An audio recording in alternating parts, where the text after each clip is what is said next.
अश्वनी जी, जिस तरह से कर्मचारियों की जेसीसी होनी है और लगातार इसको लेकर चर्चाएं भी चल रही है, क्या उसको लेकर तय हुआ है कब तक ये जेसीसी होगी और क्या डिमांड चार्टर आपने क्या कर दिया? जी बिल्कुल, काफ़ी लंबे समय से राज्यों के कर्मचारियों को इंतज़ार था। अब वो समय आ गया है और आज माननीय मुख्यमंत्री महोदय से, माननीय मुख्य सचिव महोदय से वार्तालाप के उपरांत 25 नवंबर 2021 दिन तय किया है, जिसमें जेसीसी की मीटिंग 25 सितंबर 2019 को फिक्स की गई। और मैं सभी कर्मचारी साथियों से अनुरोध करता हूं कि जिनके विभागीय इकाइयों के अभी तक मांग पत्र हमारे तक नहीं पहुंचे हैं तो कृपया वो हफ्ता भर में पहुंचा दें, क्योंकि मांग पत्र जो ज्वाइंट मांग पत्र है वो पहले ही हम सरकार को प्रस्तुत कर चुके हैं। और उस मांग पत्र में स्थायी सूत्रीय जो मांग पत्र है, किसी भी श्रेणी, किसी भी विभाग को नहीं छोड़ा गया है। उसमें सारे विभाग हमने कवर किए हैं, चाहे उसमें एनपीएस है, चाहे उसमें 6th पे कमीशन है, चाहे उसमें कॉन्ट्रेक्चुअल बंधु है, चाहे उसमें डेली वेजेस है, चाहे 4914 हो। तो हर विभागीय इकाइयों को मिलजुल के हमने ये मांग पत्र तैयार किया है और उस पर विस्तृत चर्चा के उपरांत सरकार ने दिन तय कर लिया है 25 सितंबर 2019। और मैं राज्यों के कर्मचारियों को विश्वास दिलाना चाहता हूं कि माननीय मुख्यमंत्री महोदय कर्मचारी हितैषी है और 25 सितंबर 2019 को इसका प्रमाण राज्यों के कर्मचारियों को मिल जाएगा।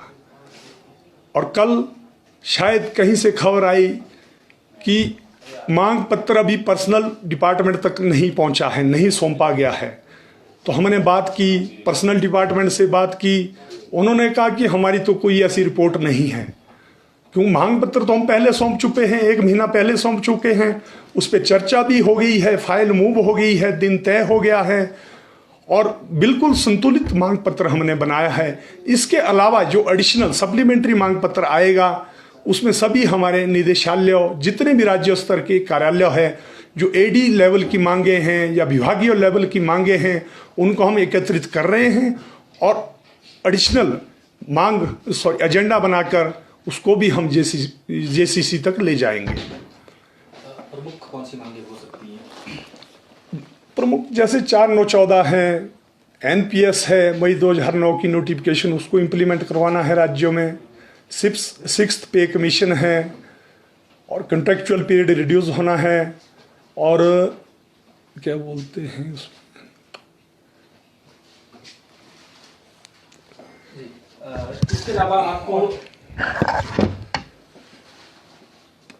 इसके अलावा जो भी मांगे हैं कर्मचारियों के ज्वलंत मुद्दे हैं उस पर लगातार हम कार्य कर रहे हैं और उसकी छंटनी करेंगे। हम विभागीय कार्यकारिणी से वार्तालाप करके, जिला प्रधानों से वार्तालाप करके तैयार करेंगे और उन मांगों को भी हम जेसीसी मीटिंग में ले जाएंगे।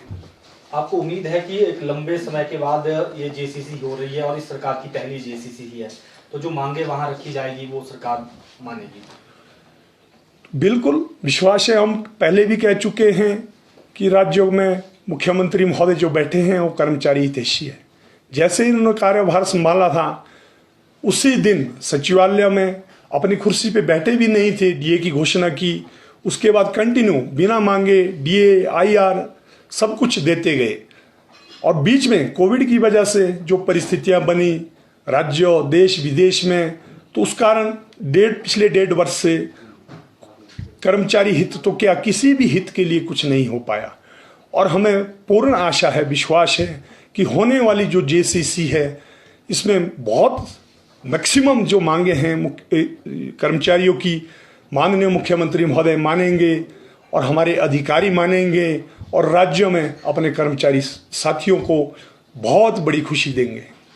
एक विषय डीए को लेकर जो चल रहा है 906% का हुआ है, मांग की जा रही है कि 11% तक मिलना चाहिए, क्या ये भी आपकी डिमांड रहेगी या उम्मीद है उससे पहले भी पूरी हो जाएगी? बिल्कुल सही। जो डीए ड्यू था हमारा 11% है, पहले 4%, फिर 3, फिर 4। जो होना चाहिए था या 7% होना चाहिए था या 11%। अब ये क्यों हुआ, कैसे हुआ, इस बारे में ज़्यादा नहीं कहना चाहूँगा, पर इसका भी बहुत जल्द शुद्धिकरण किया जाएगा। और इस राज्य में इस जेसीसी मीटिंग में होने वाली जो 25 को मीटिंग होने जा रही है, हम प्रयास करेंगे कि कर्मचारियों को जो बचता 5% जो डीए है इसको भी दिया जाए। आग्रह करेंगे सरकार से और हमें विश्वास है कि राज्य सरकार हमारी बात मानेगी। धन्यवाद।